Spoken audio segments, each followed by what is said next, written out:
Good evening, everybody. Your hostess with the mostest here, Dawn Maynard, coming to you not from Charleston tonight. I am in the beautiful state of Florida in St. Augustine.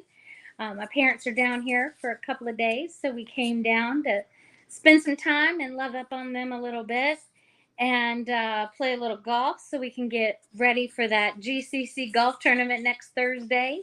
Welcome to another Principled Tuesday night call. We're sponsored by DE and Band of Brothers around the world.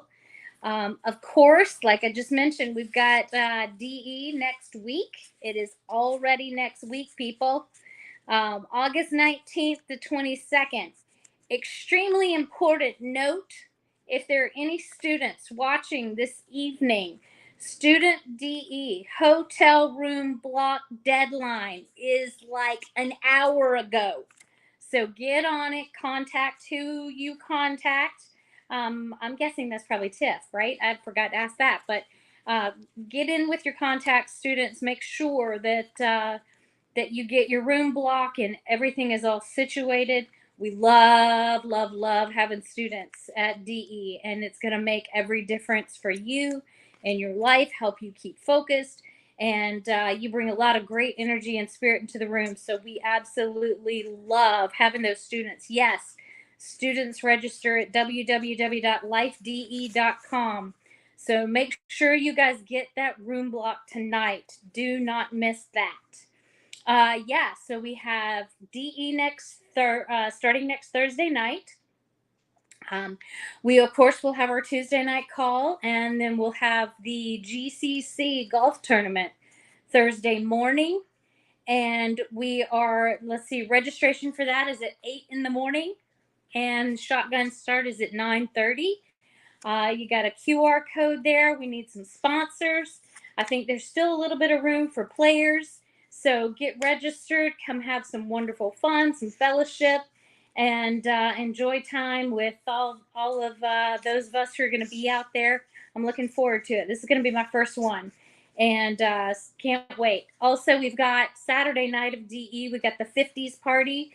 Make sure you get your sock hop attire ready for that big fun party. You know, we love a good theme. So I think that's all the notes. What I do need to say is I cannot wait to introduce our new New York Chiropractic Council president as of this week. The very passionate, the very loving, the very focused and driven Gregg Rubinstein from New York. Take it away, Gregg.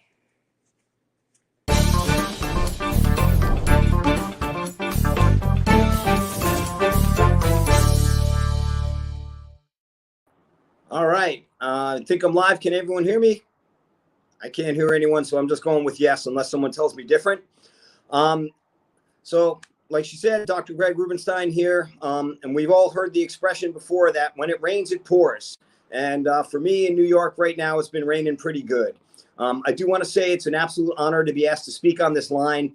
Everybody in DE has a story to tell. Everyone has something to share. Everyone has something that can be learned and other people can benefit from. And my hope and prayer is that you get something out of today that helps change your path. It's really interesting when I was asked to speak. Well, I wasn't really asked to speak. At last, DE Lieberman walked by me in the hall and he said, "In 2 weeks, you're doing the Tuesday night call." But I wasn't really able to do it. I put it off and Kat rescheduled me for this Tuesday. Because I'm generally busy on Tuesday. Unlike Michael O'Halloran, I always say that I got way too many hobbies, and I play in a band on Tuesday night, so I always listen to these after the fact. I never get onto them live.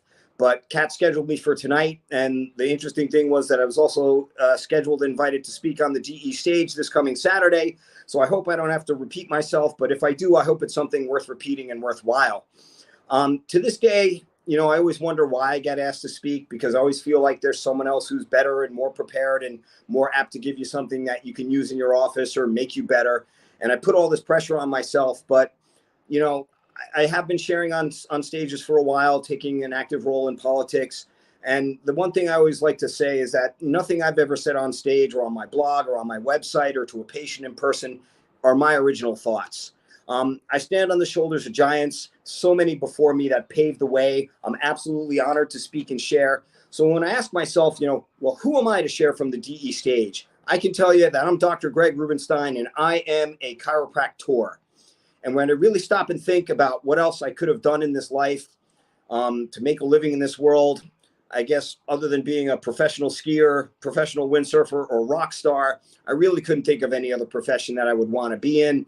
And it's interesting because, I work in New York City and I look at the gray suited work drones that come in out of my office day in and day out. And, I thank God every day that I followed my heart to become a chiropractor. And I know it's been said many times, but, chiropractors were like salmon swimming upstream.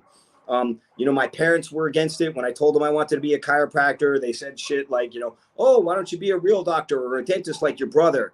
And I'm a salmon. I always have been. It takes persistency, grit, focus to be a principled chiropractor. And this group here, DE, props you up and keeps you focused. And really, when we go to the DE seminars, everyone says, oh, what type of seminar are you going to? People say it's a philosophy seminar. Well, we don't really teach chiropractic philosophy. What we're here to learn and focus on is Dr. Sid's philosophy of success. His message applies to anyone. Doesn't matter if you're a chiropractor or a businessman or a businesswoman, doctor, lawyer, Indian chief. It doesn't matter because his ideas of success and speaking to oneself and others with authority is a universal principle.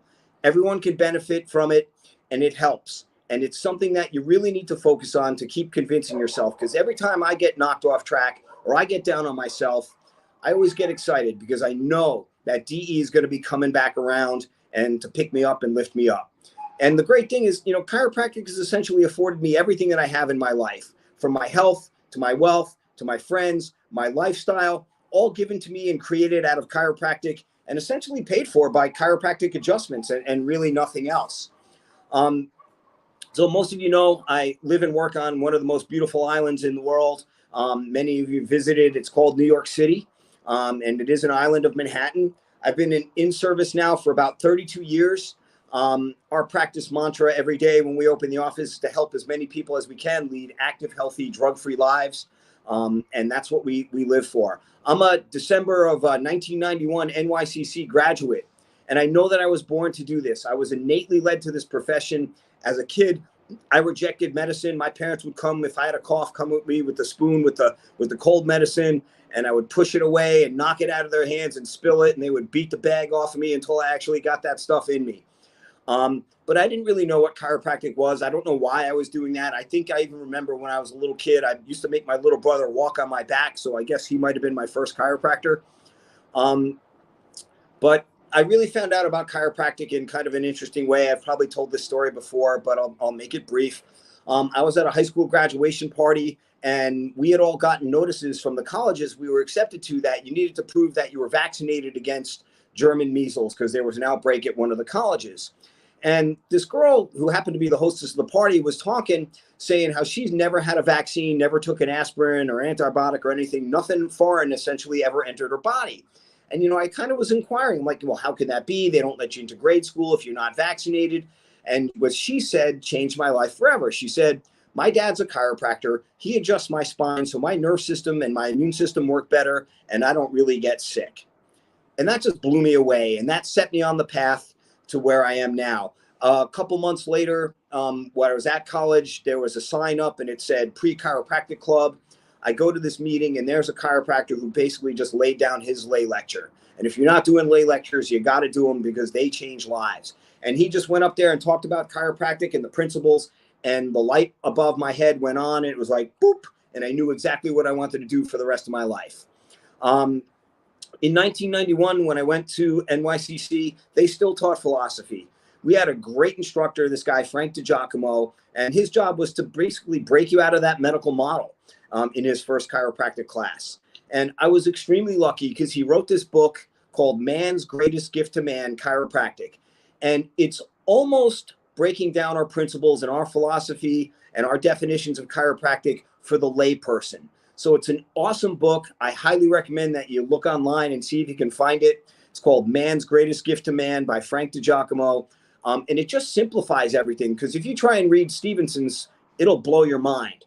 once you read this book, it gives you some cursory understanding, and then you can move on to different books like also Rob Sinnott's book on chiropractic philosophy simplifies it a lot. And then when you go back and read the green books, it makes a lot more sense because those are written in a much more laborious type of language, we'll say. But they taught us, chiropractic philosophy. They also were lucky. They taught us HIO. They taught us SIT, diversified, Logan.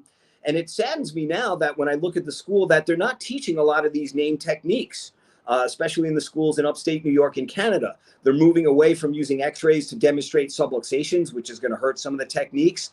They only want to use x-ray for red flags. And it's also up to the school clinician who's overseeing that student to determine if they're going to let that student adjust the cervical spine. So they're not getting a lot of hands-on experience. So it's very interesting, the students that they're turning out. But unless you're going to Sherman, Life West, maybe Palmer, you're really not getting chiropractic as it was defined as from our founding fathers and not really supporting our 33 principles. So I want everyone to make sure that, when we're talking about getting students to school, that we make sure we point them to the right schools. Because what we got coming out of some of these schools are basically glorified physical therapists who say things like, oh, I'm evidence-based, but they've never looked at the evidence. If you've never read a green book, you were never encouraged to understand the 33 principles. So how could you apply them in practice if you've never seen them? And I say it all the time that you can't lose what you never had. But we're all fortunate that there are places like DE, New Beginnings, Mile High, Berkshire Philosophy, CalJam, and so many of these other great philosophical events where you can learn more and get turned on. And it isn't just about spiz and getting excited. It's really about learning the principles and then applying them to the practice of your office. And if you want to learn how to do the work, look at the offices like, a waste butt. No one outworks this guy. And he's just one of the hardest working people in chiropractic. The principles are in him and they're simple. And if you lay them out for people, most people understand them, even the doctors and nurses. The funny thing is the people who have the hardest time with a lot of our philosophy tend to be other chiropractors, not really the nurses or medical doctors. So the principles are absolutely in you. It's not in the school you attend. And I'm living proof because I went to NYCC. And after that first class, they tried to beat the principles out of you and turn you into a back pain, neck pain doctor. But for me, it was actually seeing Reggie Gold off campus that truly helped me understand the philosophy. He's so logical, concise, and it's just amazing when you hear this guy speak. And if you haven't checked out any of his tapes, I know all of his talks are out there online. Go look up Reggie Gold and listen to his talks. You'll never hear a more eloquent breakdown of our chiropractic's 33 principles and their application. And also Rob Sinnott's book is awesome. And even Frank DiGiacomo's book is awesome if you can find it used. So, life is a journey. And the one thing that I have to keep reminding myself that it's my journey. Like many folks, when I first came down to DE, I was enamored with the speakers on stage. I was like, oh, Brian Lieberman, Steve Judson, Oase Butt, Dana Beckshire, Walter Sanchez, all these guys knocking it out of the park, telling stories about, how many people they're seeing and how many people they're helping. And, it's amazing, but you want to be like them, but you can't be them. So you kind of have to find your own path. Certain speakers are going to resonate with you. Certain people aren't going to resonate with you right away. And, there were some speakers in the beginning that almost turned me off that now I can't wait to hear them speak. So your opinions change, but you got to sit there and listen and you got to be patient because, the speed of sound is, I think, 680 miles per hour, but it can take years for it to penetrate a quarter inch of skull, especially my thick skull. So it is a journey. And I've watched so many practitioners catch fire down here at DE and grow at a pace that is actually dwarfing my pace. I'm still growing. But it's not about wanting to be like Brian or I want to be like Mike. It's truly about finding your own path. I realize that I might never have a perfect family, a perfect wife, the perfect kids, the perfect practice. And when you look at some of these people on stage, we're really seeing their highlight reel. Or sometimes it's actually their low light reel, right? With a positive ending. When you listen to a speaker opening up their hearts that you hear on stage, like, what the Dops family is going through and, Ryan and Denise. And then, we think about the fortitude of like Dana Beckshire and Tim Zook getting over, losses and coming back seemingly stronger. It's like I see Tim on stage and he seems stronger now than he ever did. And that it's their anchor and their belief to this room, the principles, and they adhere to persistency and all the things that propel them forward. And it's so important because, in the beginning, I listened to, I showed up at DE and I was listening to everyone saying, I doubled and tripled my practice, between the last two DEs, I'm seeing 500 a week or more. And everyone's saying it was easy, it was simple, but it takes belief in yourself. It takes hope. And it takes, most importantly, action steps. Because if you believe in yourself and you have hope, then you're going to take action steps. And, O'Halloran is always saying, success leaves clues. You just got to follow in the footsteps of the people who came before you. But remember, their journey is not your journey. You're different. You think differently. You are different. And on some levels, we walk alone. But the people in the DE room, they can inspire you, give you hope. But every step you have to take, you have to initiate that step yourself. You need to take the initiative, right? We all get caught up in what I call, and many people call, the spa experience. Showing up is only the first step, right? It's really following through, and every step that you take after that makes the difference. And take it from me, I'm always nervous. I'm always scared to bare my soul or to embarrass myself up on a stage. And I've made so many excuses for, why I can't do this or why I can't do that and why I can't get better and why I'm not seeing, more people. But it's important because, a lot of people, including myself, we sit in the room, we listen to the speaker, and we try to compare our stories to theirs. And when we hear other people complaining about how hard it is and why they can't do things, we take some comfort in it that we're not alone, but that's not the purpose. I listened recently, the past DE, to the story of Dan too, going through all this stuff where the trials and tribulations of building this beautiful building and making an awesome home for his practice. And then all of a sudden it floods out and his building of his dreams is taken away from him. But it didn't faze him. He's still practicing just as hard. He's still seeing the same amount of people, and he's not giving up. He perseveres. He uses that persistency, everything that Sid talks about, and in not laying down and not dying, he keeps going forward. And that's what we all need to do.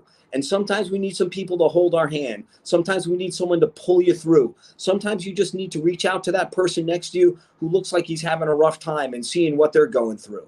Our patients need it too, right? They need hope to go forward. And when they've been through the medical gauntlet and they've seen every doctor on the planet and they come to you and you explain the principle and you offer them hope, you can see their color, their attitude, their demeanor, even their physical appearance and posture. It all changes when they have hope. And lately, these past 6 weeks, I've been getting my ass handed to me here in New York City. My personal life, my professional life, my car and my motorcycle hate me. They love going to the shop, and it's just been really crazy. But I'm excited because I know DE's around the corner. I'm going to get pumped up. I'm going to get re-dipped, and I'm going to get fired up, and it's going to bring me hope. And hope always enables us. And without hope, we're always going to be lost and stuck. And being stuck, it prevents us from moving forward, because without hope, you don't believe that you can move forward. You think that all of your efforts and everything that you're going to do is a waste of time, so you don't even bother investing the time. We become hopeless, deflated, and we look at the time spent trying to achieve things as wasted time. And it's really sad when we start to lose hope. And DE gives so many people hope. There's so many great stories. I love watching the people on stage, and it's inspiring to me, even though some of these things aren't happening to me. But I saw these things, and I see what happens when people lose hope. And I really saw it happening slowly to my dad. My dad, he started to lose his hearing in his mid to late 80s. He started to lose his eyesight, and he started to lose his independence. And that's all he focused on. He truly lost hope. And he thought that the only way out of this was to take his own life. The med heads put him on every medication under the sun. They were shooting needles in his eyes, trying to save his sight, telling him that, oh, one more treatment is going to do it. Don't worry, it's going to happen. And they kept telling him the next treatment was going to be the one that saves his eyes. And he kept having hope, and he believed him for a while. And then he just gave up. After no improvement with countless procedures, he got more and more depressed. He got more and more isolated. And he started asking, I have 3 brothers, and he started asking his sons to help him end his own life. And, I couldn't believe it the first time he said it. And I never thought that he would ever make an attempt on his life, because this is my dad, the inspiration, the guy who raised me. And, when he actually got the deed done and took his own life, I posted about his passing, but I never really shared any of the details with anyone, or I never shared it from the stage, because I don't know, I wasn't really embarrassed, but it was really hard. And I don't know. I've always been kind of keeping things to myself, but I feel like I really need to open up, and there's no better group to open up with in a safer place than to do it at DE. And so, eventually, my father tried to take his own life. His first attempt, he failed, and he got out. I didn't think they were ever going to let him out of the mental hospital, but they let him out eventually. And he started to come back and rejoin us as a family a little bit. And then it just got down on him again. And the second time he had some success. And, in reality, everyone always says, oh, I feel so bad. It's so terrible. But he wasn't experiencing joy. He had no hope. And it was really, I think after the fact in the initial shock, I'm proud of him because he went out on his own terms. He took life into his own hands. He wasn't experiencing joy, and he just did the deed. And he lived his life his own way. I always, wish, oh, I had one more day. Oh, it wasn't good enough to spend the time with his grandkids and all that stuff. But, coming to this room, it always gives me hope and it gives me strength. And when things really start getting bad, I just start counting the days back to when I'm getting the DE and when I can lean on my friends and be in that room and experience that love and get filled up with that hope and belief again and listen to the similar stories. And it reminds me that I can and that I will and I must go on. You get dipped, you rebuild, that you believe in yourself. Michael O'Halloran, success leaves clues. And if you just look at the people who are overcoming, you can follow in their footsteps and you can know that you'll find hope again, even when you feel hopeless, because you won't move forward if you lose hope. You think everything's a waste of time. But again, you have to keep going. You never give up. You get knocked down, you get back up. Your practice starts to slow down, you get back up. You do the recalls, you make the calls, you get out there and screen. You don't get respond by getting discouraged. You don't quit. You just keep firing up the machine, just like Dr. Sid did at football practice when he talked about those stories and he got knocked down by the captain of the team. He picked himself up, got himself into his best stance, listened to what his coach and his mentors were telling him, and just did it again until he got it right and achieved success. The left side of the brain will tell the right side brain what to do. If you tell it enough times, you believe it. You speak to yourself with authority, it starts to creep in. Trust me, it works. We see it in the news. If you keep telling the same lie over and over, everyone will start to believe it. If you keep telling yourself the truth over and over, you're going to believe it. And when you decide to cut off all other options, just like Sid fell in love with the pots and pans and was able to sell them, that persistency, that drive will keep you going forward. And you can see it, the passion, the fire in the eyes of those people when they walk up on stage and when they walk off stage. And you can see it when people are leaving DE and how fired up they get. Sid always called that persistency, that persistence, that tenacity, the active, persisting, continued effort or existence. So showing up to DE once and bathing in the spa experience, you might get a little bit of a pickup out of it, but it's not going to do it. Just like a patient showing up for one adjustment, it might have a positive effect for a little while, but consistency breeds the results. And that's what they're looking for. We're looking for that in our patients, and they're looking for that in us. So I think I kind of said most of everything I wanted to say. And I'm going to be speaking again from the stage. And, I don't know if I blew this whole talk on this, but I got to come up with something else. But I'm super excited to be down there and hang out with you all. And I hope, something I said tonight, fire someone up, gets them on a better path, and gets them to where they need to be. So I appreciate you all. Stay thirsty for the principle, my friends. I appreciate you. If there's any questions or comments or anything you want to make, I'm really loving to hear it. And I just can't wait to be there in that love bubble and hang out with you all. That's all I got.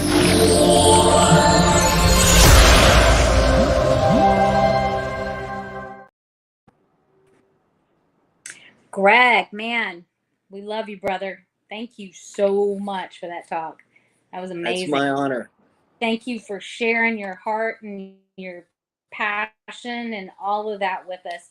Hey, dude, you're a salmon. I'm a salmon. We all swim together. That's what D is all about. You just completely personified it. You're getting lots of love on the screen too. I'm seeing that.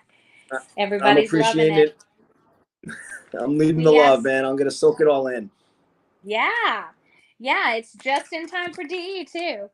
We really do. We appreciate you being the light you were meant to be. That's all we can do, right? Absolutely. It's all we can do and keeps trying. And, if you get knocked down, you just got to keep getting up again. All right, cool. Well, we got what, 8 days, 10 days before we all get to see each other and give up hugs. So you're gonna get a lot of them, and I can't wait to give one to you.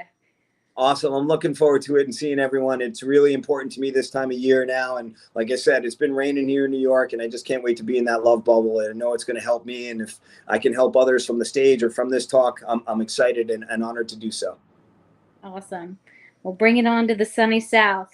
All right, everybody, we will see you next week. Hope you have a wonderful couple of days beforehand. Get ready. It's going to be a love fest. He has claimed it.